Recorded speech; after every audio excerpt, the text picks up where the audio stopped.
하나님의 은혜와 평강이 저와 여러분 가운데 가득 넘치길 바랍니다. 우리 옆 사람과 인사 한번 나누겠습니다. 사랑합니다. 축복합니다. 행복하세요.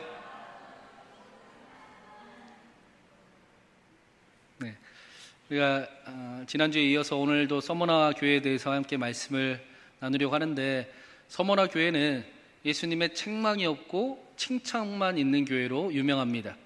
서머나 교회의 모습은 예수님 보시기에 너무나 아름다운 교회였습니다.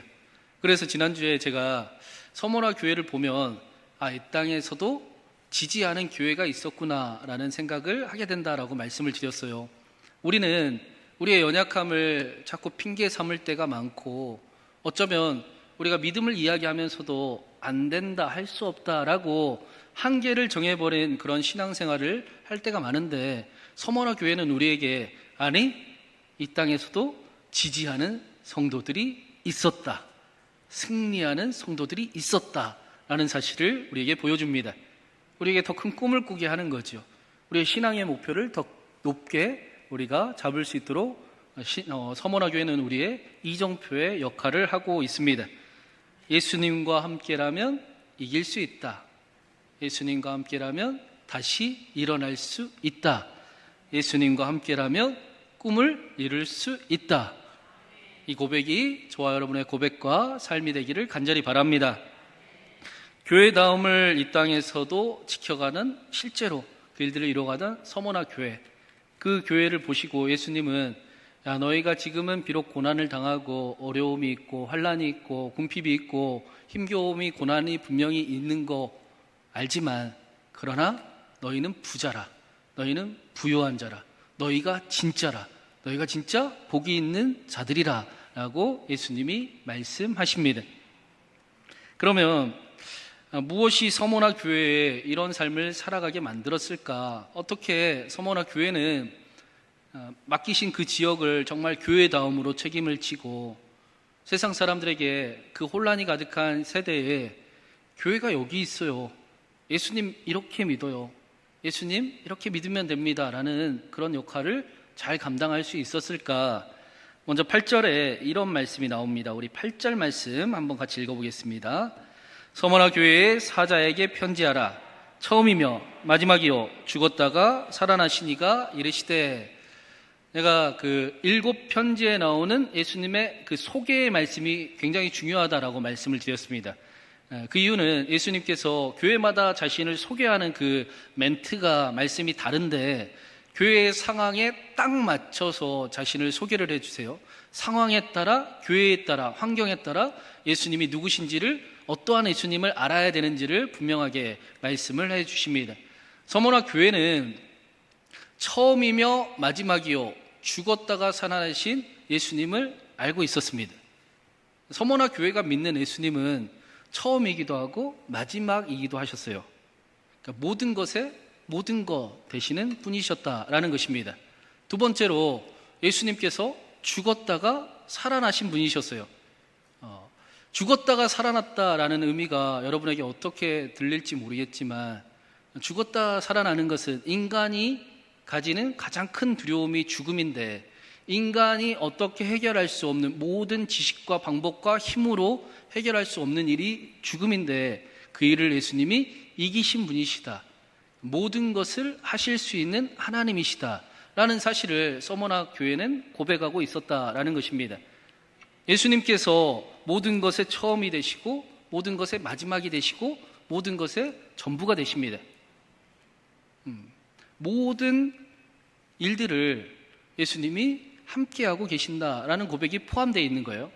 여러분, 하나님은 우리의 성공으로도 영광을 받으시지만 우리의 실패로도 영광을 받으시죠.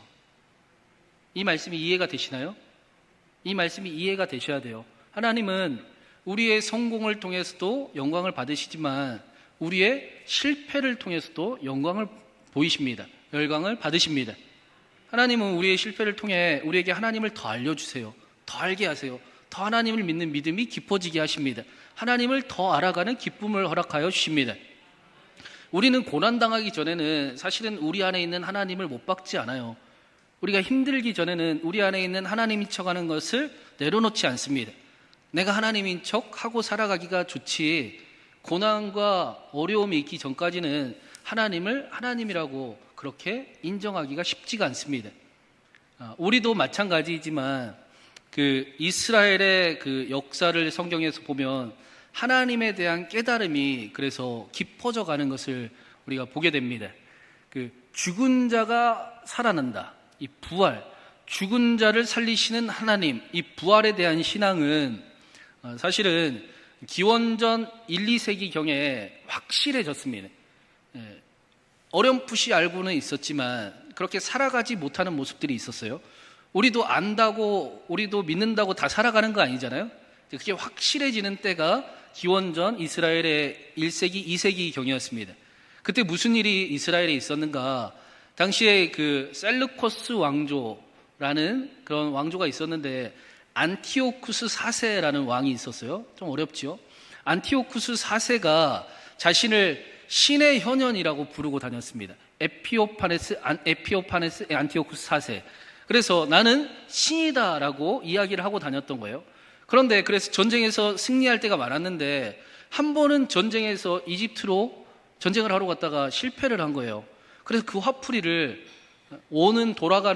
집에 돌아오는 길에 이스라엘에게 합니다. 이스라엘은 항상 눈에 가시였거든요.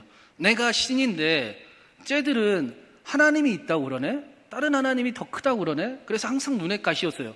그런데 돌아오는 길에 잘됐다 하고 이스라엘을 박해하기 시작을 합니다.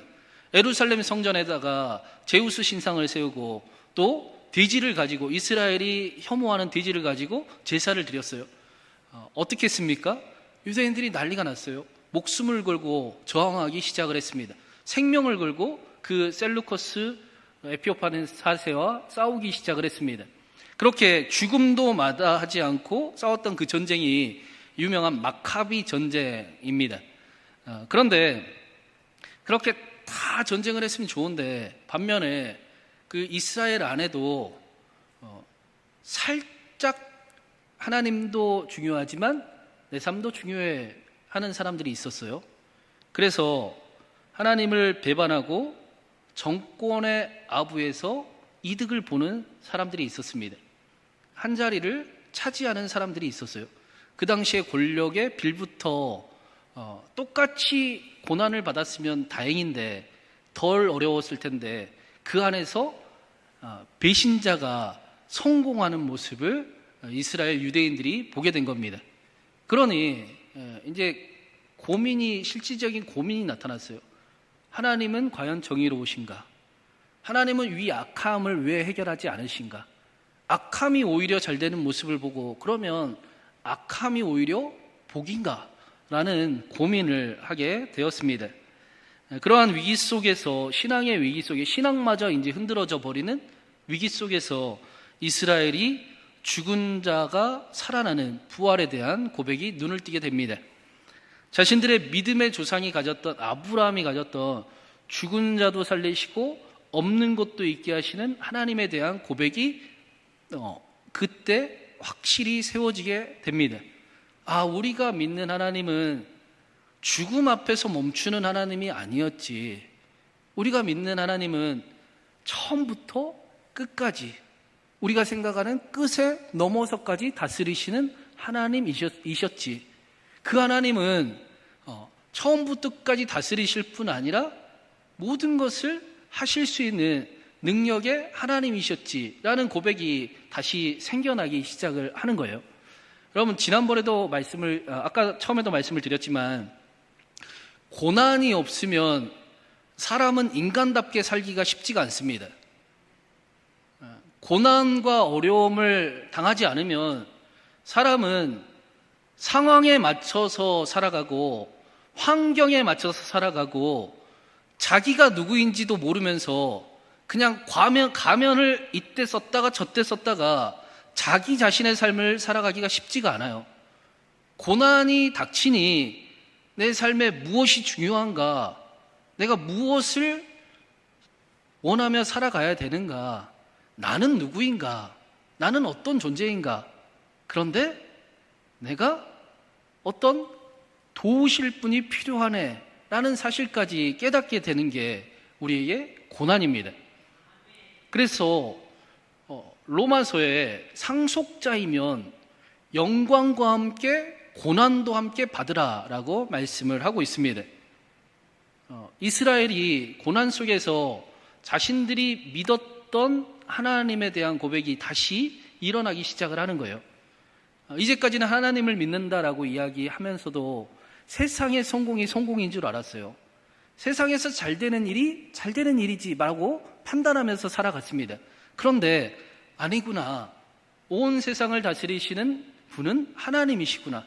하나님께 잘 보이는, 하나님께 인정받는 삶을 살아가야 되겠구나라는 고백이 그때 터져 나오기 시작을 했다라는 겁니다. 예수님께서 부활이 없다라고, 사두개인들이 부활이 없다라고 이야기를 했잖아요. 근데 예수님이 부활이 없다라고 이야기하는 사두개인들에게 뭐라고 말씀하셨냐? 부활이 있어, 부활을 믿어라고 말씀하지 않으시고 너희는 성경도 모르는구나, 하나님의 능력도 모르는구나 라고 말씀을 하셨습니다. 너희는 믿습니다라고 말하지만 하나님의 살아계심은 안 믿네. 하나님이 온 세상의 주인이심도 안 믿네. 오히려 부활이 없다라고 이야기하고 너희는 세상의 성공을 탓하고 있고 너희는 세상의 높아짐만 바라고 있네. 그런데 하나님은 너희를 충분히 도우실 수 있는 분이시고 너희를 충분히 다스릴 수 있는 분이시고 너희와 충분히 함께 하시고 너희를 책임지시는 하나님이시다. 하나님을 믿어. 살아계신 하나님을 믿어. 하나님이 살아계신데도 너희는 성경도 모르고 하나님의 능력도 모르지 말고 성경을 믿고 하나님을 믿고 하나님과 함께 살아가라고 예수님이 말씀하셨던 것입니다. 너희의 믿음의 조상 아브라함이 믿었던 믿음이 죽은 자도 살리시고 없는 것도 있게 하시는 그 하나님이었어. 우리에게 허락된 믿음이 원래 그 믿음이다라는 것입니다. 서머나 성도들에게 처음이며 마지막이요 죽었다가 살아나신 분을 믿는 믿음은 눈에 보이는 세상의 가치가 전부가 아니구나 라는 사실을 알게 했습니다. 그렇다고 세상에서의 성공과 또 세상에서의 잘됨을 아예 무시하거나 포기할 필요는 없지요. 그러나 그것보다 더 중요한 것, 하나님과 함께하는 것, 하나님 보시기에 인정받는 것, 하나님의 도우심으로 하나님의 영광을 나타내는 것이 중요함을 서머나 교회는 분명히 알고 있었습니다. 자신들이 무엇을 위해 살아가야 되고 어떤 방향을 향해 나아가야 되고 또 내가 무엇을 어떻게 힘써야 하는지를 알았기 때문에 생각하는 성공과 승리의 개념이 전혀 달랐기 때문에 그렇기 때문에 삶의 결이 달랐던 것입니다. 그래서 고난도 기뻐할 수 있었어요. 여러분 지난주 설교 때 시험 드신 분들이 제가 보니까 표정이 좀 많아 보이더라고요. 고난도 기뻐할 수 있어요 라고 이야기했더니 저 목사님 말도 안 되는 소리 하고 있네. 그런데 여러분 성경이 그렇게 가르치잖아요. 고난이 꼭 나쁜 겁니까? 분명 힘든 건 맞죠. 저도 힘들어요. 저도 사는 게 쉽지 않습니다. 그러나 하나님이 여전히 나를 책임져 주심을 믿습니다. 예수님 일하다가 비록 혹시 망하게 되더라도 과정이잖아요. 그렇죠? 예수님이 더 좋은 것을 허락해 주실 줄로 믿습니다. 서머나 교회가 그런 믿음이었던 거예요. 뭐 망해야 된다, 가난해야 된다, 고난을 받아야 된다가 아니라 사랑하는 예수님을 위해서라면 내가 기꺼이 낮아질 수도 있고 헌신할 수도 있고 또 때로는 가난한 삶을 또 당해야 될 수도 있고 그러나 모든 것이 하나님의 과정 가운데 있음을 믿습니다. 그렇게 능력이 되고 승리를 나타내는 그런 교회가 서머나 교회였습니다. 또 한 가지 서머나 성도들이 가졌던 믿음이 10절에 나옵니다. 우리 10절 말씀도 한번 같이 읽어보겠습니다. 같이 읽습니다. 너는 장차 받을 고난을 두려워하지 말라. 볼지어다 마귀가 장차 너희 가운데에서 몇 사람을 옥에 던져 시험을 받게 하리니 너희가 10일 동안 환난을 받으리라. 내가 죽도록 충성하라. 그리하면 내가 생명의 관을 내게 주리라. 예수님께서 너희가 마귀로 인해서 옥에 던져 시험을 받게 되지만, 너희에게 고난이 있을 때가 있지만, 그러나 너희가 10일만 받게 될 거다. 더 이상은 내가 허락하지 않아 라고 말씀하십니다. 서머나 성도들은 자신들에게 고난이 때로는 있지만 그건 역시도 예수님의 손안에 있음을 알고 있었습니다. 여러분, 우리에게 고난이 때로는 오지만 그러나 그 일도 예수님의 손안에 있습니다. 그리고 절대로 영원하지 않습니다. 힘든 일도 끝이 있고 잘 나가는 일도 끝이 있습니다. 그 일들을 예수님께서 안 돼, 더는 안 되고 여기까지만 하시는 그 일을 우리에게 함께 하시면서 행하고 계시다라는 것입니다. 제가 고난을 감당할 수 있다라고 하니까 한숨을 쉬는 분이 계시는데, 여러분 기뻐하십시오. 그 고난의 끝이 반드시 있습니다. 그 고난을 예수님이 책임지고 계십니다. 예수님께서 감당할 수 있을 정도만 허락하십니다. 그래서 고린도전서 10장 13절에 사람이 감당할 시험밖에는 허락된 것이 없나니 오직 하나님은 미쁘사 너희가 감당하지 못할 시험 당함을 허락하지 않으시고 또 시험 당할 즈음에는 피할 길을 허락하시니라. 피할 길을 내어 주시니라. 능히 너희로 감당하게 하시니라. 그 말씀처럼 서머나 교회 성도들은 고난 가운데도 예수님이 함께 하심을 알고, 예수님이 이기야 하실 것도 알고, 또 여전히 예수님과 함께 동행하고 있었습니다. 그 하나님이 처음이며 마지막이요 죽은 자도 살아나신, 죽었다가 살아나신 예수님이셨습니다. 실패를 생각하는 개념이 달랐다라는 거지요. 제가 오늘 1, 2부 예배 때 미국의 역사상 가장 빠른 시대에 자수성가에서 성공한 억대 여성 창업자 얘기를 했어요. 사라라는 여성인데, 그 여성이 성공을 이야기하면서 아버지에 들은 이야기를 해요. 아버지가 그랬대요. 실패하고 오면, 실패했다고 이야기하면 손을 들었대요. 사라, 잘했어. 축하해. 고마워. 실패를 못했다고 하면 엄청 실망을 했대요. 시도도 하지 않았네. 그런데 실패하고 왔다고 하면, 야, 너는 멋지다. 너는 대단하다라고 그렇게 칭찬을 하셨다라는 겁니다. 여러분, 우리가 하나님 앞에 실패하고 오셨나요? 성공하고 오셨나요? 한국 교회는 실패하고 왔다라고 가르치지요. 죄책감을 바라보게 만들고 해결할 수 없는 자식이 자신을 집중하게 만드는 신앙을 이야기를 많이 해서, 여러분 실패하고 오셨습니까? 하나님은 여러분에게 야, 넌 실패자야 라고 말씀하실까요? 저는 사라의 아버지 같을 거라고 생각을 해요. 손을 들고 야, 멋지다, 잘했어, 실패했구나, 여전히 내가 알려준 길을 걸어가고 있었네, 세상 사람들과는 다른 길을 힘쓰고 있었네, 여전히 내가 알려준 그 믿음의 꿈을 꾸고 있었네, 고맙다, 내가 너와 함께 할게, 내가 너를 더 도와줄게, 내가 너의 하나님이야. 오늘도 하나님은 우리에게 그렇게 말씀하실 것입니다. 복음을 아는 사람들은 삶을 바라보는 결이 달라지게 되어 있습니다. 실패도 과정이잖아요. 그렇죠? 과정 속에 있죠. 우리는 영혼의 관점 속에 살아가기 때문에 지금 일어나는 현상으로 내 삶을 판단하지 않고 영원하신 하나님과 함께 내가 하나님을 닮아가는 과정 속에 있네? 멋있어져가는 과정 속에 있네? 내가 일어나는 과정 속에 있네? 라고 믿습니다. 그게 그리스도인의 특권이에요. 그래서 그 모든 일 가운데 합력하여 선을 이루시는 하나님을 만나곤 합니다. 그렇죠? 실패한 줄 알았는데 그게 복이 됨을 경험하곤 합니다. 화인 줄 알았는데 아니네, 축복이었는데 라는 것을 깨닫고 알게 되기도 합니다. 성경에 가장 고난받은 사람이 욥이잖아요. 욥기에 보면 고난을 대하는 그 신앙인의 모습이 나와요. 욥은 고난을 대할 때 하나님이 주시는 그런 그 어려움, 또 하나님이 주시는 정말 벌, 그렇게 여기지 않았어요. 욥기에 욥은 사탄이 시험을 했다라고 성경이 분명히 말씀을 하는데, 아니 하나님이 나를 연단하고 계시는 거야 라고 그렇게 믿으면서 살아갔습니다. 그리고 실제로 그렇게 바꿔버렸습니다.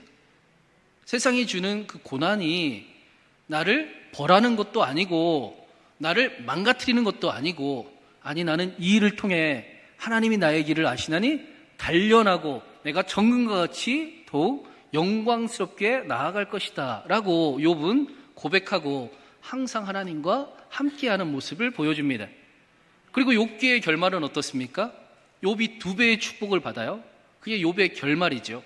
그런데 욥기를 전체적으로 보면 욥이 고난받을 때부터 축복을 받을 때까지 한 번도 하나님이 떠나신 적이 없습니다.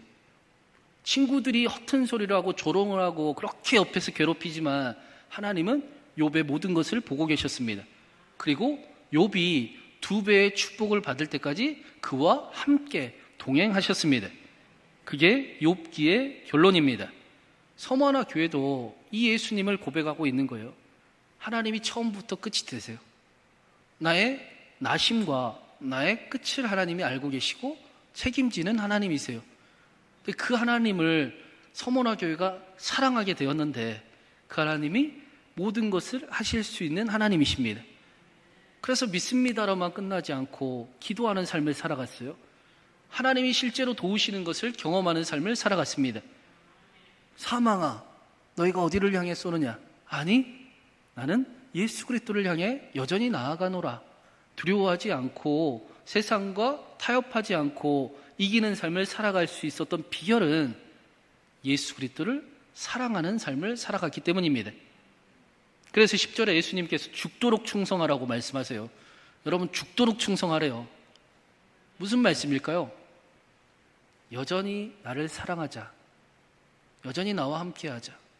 여전히 예수님을 사랑하십시오 라는 예수님의 고백이시죠. 이찬수 목사님은 다 아실 거예요. 분당 우리 교회 이찬수 목사님이 그 아버지가 개척교회를 하셨어요. 성도분들이 10명 내외의 그런 목회를 평생을 하시다가 이렇게는 안 되겠다 하고 작정을 하고 금식 기도를 40일 금식 기도를 하시는데 몸이 급속도로 안 좋아지셔서 돌아가시게 됐습니다. 이찬수 목사님은 그 모습을 보고 하나님을 원망하죠. 어떻게 원망 안 할 수 있겠습니까? 방황하고 하나님을 떠났습니다. 그리고 다시 돌아오셔서 목회자의 길을 결국에는 이제 가게 되셨는데, 어느 날 이제 그 연극을 하나 보러 가셨대요. 연극이 끝나면 이제 커튼콜을 하잖아요. 막 배우들을 향해 이렇게 박수를 치잖아요. 근데 딱 보이는 모습이 우리 아버지가 저기 마지막 때 커튼콜 같이 서 계시고 예수님이 우리 아버지 보고 박수를 저렇게 쳐주고 계시겠구나 라는 것을 이찬수 목사님이 알게 됐대요. 세상의 모습으로는 성공도 못한 것 같고 열매도 없는 것 같고 심지어는 금식 기도하다가 돌아가신 것 같다, 원망이 너무나 컸었는데, 아니요, 예수님이 보실 때는 야, 너는 내 편이었다, 잘했다, 멋지다, 대단하다, 고맙다 하시는 그 모습을 이찬수 목사님이 보셨다라는 것입니다. 서머나 교회도 마찬가지였습니다. 사랑하는 여러분, 예수님은 우리를 절대 실패자라고 여기지 않으십니다. 우리를 항상 응원하시지요. 여전히 내 길을 걸어가고 있었구나, 고맙다 하고 칭찬하실 줄로 믿습니다.